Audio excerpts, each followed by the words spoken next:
je vais rajouter que vraiment j'ai vécu une expérience vraiment unique, je peux dire unique vraiment. Je suis fière du chemin qu'on a accompli pendant ces 10 ans. En fait, je suis fière que les universitaires, pour moi, la révolution d'Arlet à l'université, c'était ça. Parce que moi, au lendemain du 14 janvier, j'ai été frappée, vraiment frappée par le silence des universitaires et l'inertie des universitaires à l'époque. Et je me disais, mais c'est pas possible, ce tremblement de terre qu'il y a eu en Tunisie, quand même, les intellectuels du pays ne réagissent pas. Donc, vraiment, il fallait, en fait, pour moi, il fallait réveiller les consciences. Et c'est comme ça que, petit à petit, bon, très brièvement, en fait, je me rappelle, au lendemain du 14 janvier, j'ai ouvert une page, et la page, elle s'appelait « Tout changer à l'université ».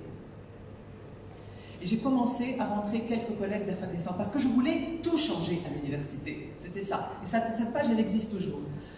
Elle existe toujours. Et donc,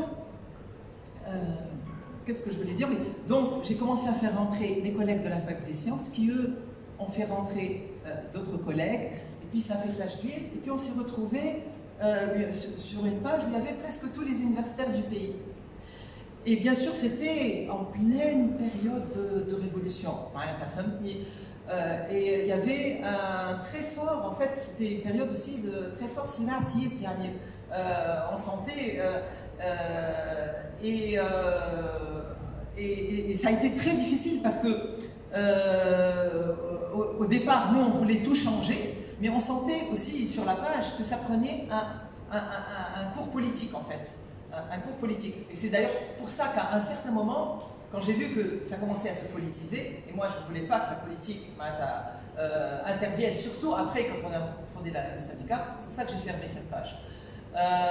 Et donc on s'est rencontrés, on a lancé un appel sur cette page, quand les élections sont venues en 2011, parce qu'on voulait changer la loi électorale qui existait alors à l'université, et donc c'est comme ça que on s'est rencontrés, un groupe, on était peut-être, je sais pas, 5, 10, ça, entre 5 et 10, petit à petit, puis ce groupe, alors on a fait une première manifestation, puis une deuxième, une troisième, puis on a commencé bien sûr à se connaître et tout ça, et moi je me rappellerai toujours, en fait ce que je vous raconte c'est la naissance d'IGEBA.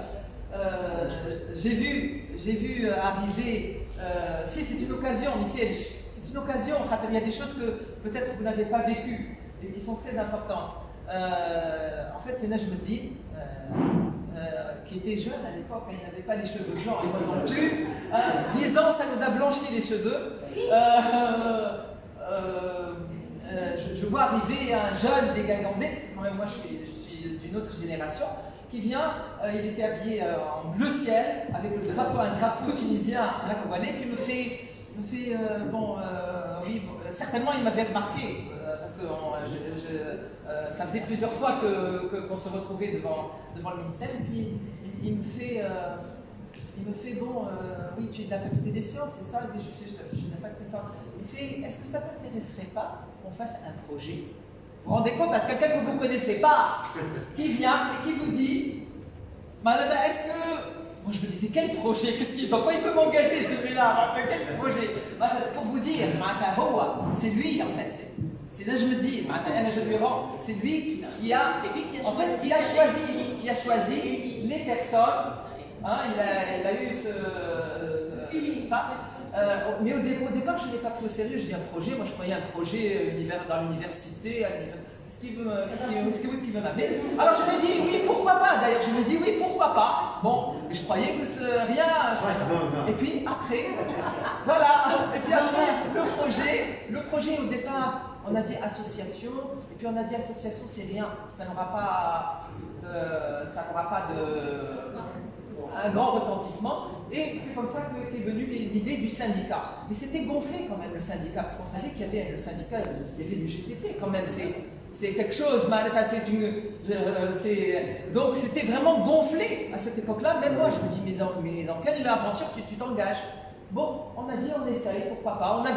On avait cette volonté. Maintenant, quand j'y pense, je me dis, on avait cette volonté. En fait, c'était une volonté de changer les choses et de démocratiser la société tunisienne, justement, et d'apporter notre apport.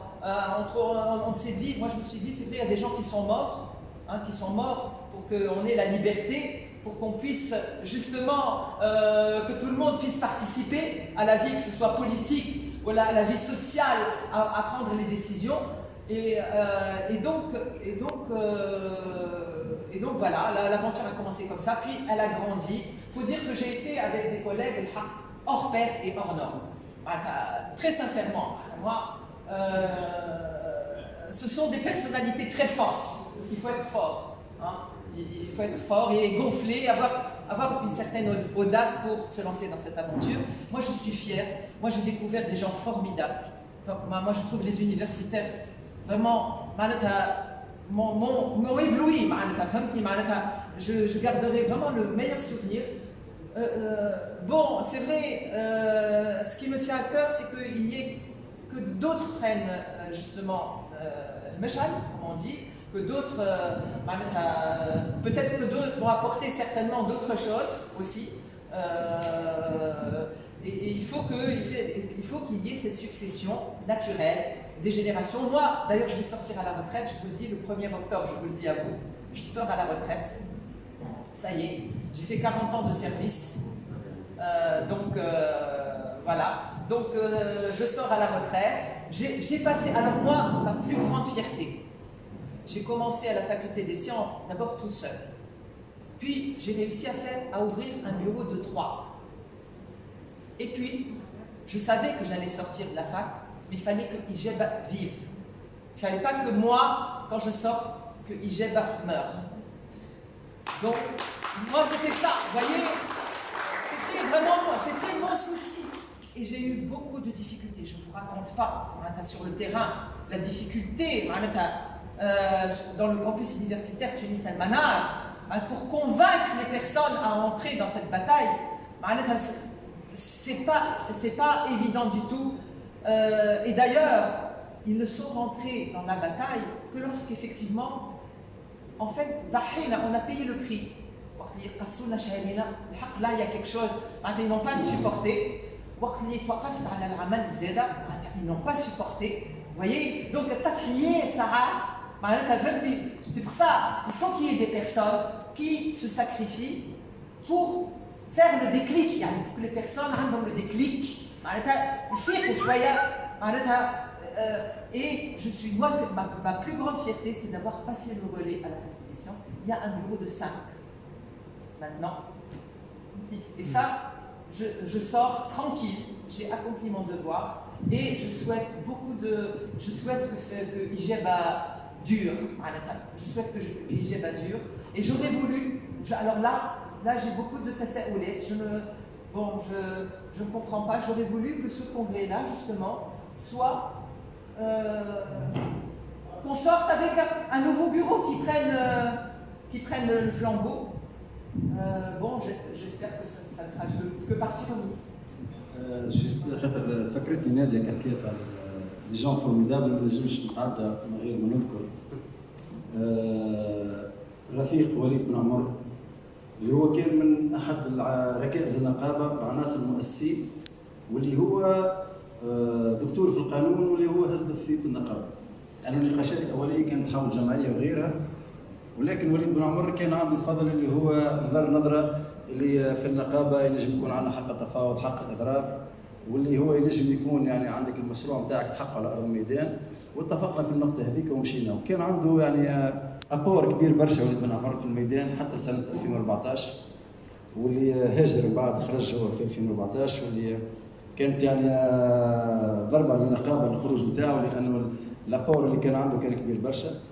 ولكن الحمد لله حتى في السنوات الصعيبه هذيك كانت قاعده اجابه وكملت، وهذاك علاش وصلنا اليوم اللحظه هذه نتاع المؤتمر، وان شاء الله المشروع هذا يتواصل به. كلمة أخيرة وبعد زملائك اللي يحب يفهم مش نحب ياخذ كلمة يجوا لهنا أخير باش ما يمسوش الميكروفون بريفونسيون. احنا المدة الأخيرة الكل ممكن عندنا تقريبا توا شهر ونص، واحنا نقضيو تقريبا من 10 إلى 24 ساعة في اليوم نخدموا على تقارير النقابة، تقارير مالية وتقارير إمدادية. كما قلت لك حاولنا بأقصى مجهود أنه نمشي للمؤتمر، أنه يكون عنصر انتخابي، أنه يقع تسليم المشعل في المؤتمر هذا الفريق جديد. ولكن للأسف كما قلت لكم كورونا ما خلتناش، وإن شاء الله في المستقبل التقارير الكل بجلوس الواحد كما قلت لكم مكتب متخلي في المؤتمر القادم نسلموا العهدة ونقرأوا التقرير الأدبي والتقرير المالي للمتابعين الكل.